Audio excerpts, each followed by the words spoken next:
যদি হঠাৎ করে একদিন হারিয়ে যাই, কেউ কি খুঁজবে? হয়তো না। যদি আমার আইডি থেকে ভিডিও পোস্ট করা না হয়, কেউ কি মিস করবে? হয়তো না।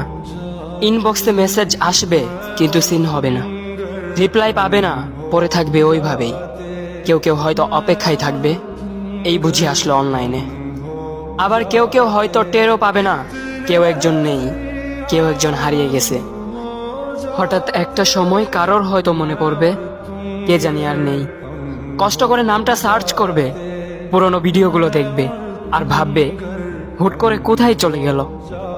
আবার কেউ কেউ হয়তো একদিন দুই দিন না পেয়ে ফ্রেন্ড লিস্ট থেকে আনফ্রেন্ড করে দেবে। যখন আমি থাকবো না, তখন আমার স্মৃতি কারোর মনে পড়বে, হয়তো পড়বে, আবার হয়তো পড়বে না। তবে হারাতে হবে, হারাতে হয়, হারিয়ে যাওয়াই নিয়ম। পার্থক্য একটাই, কেউ আয়োজন করে হারায় আর কেউ হুট করে হারায়। আমি না হয় হুট করে হারিয়ে যাব।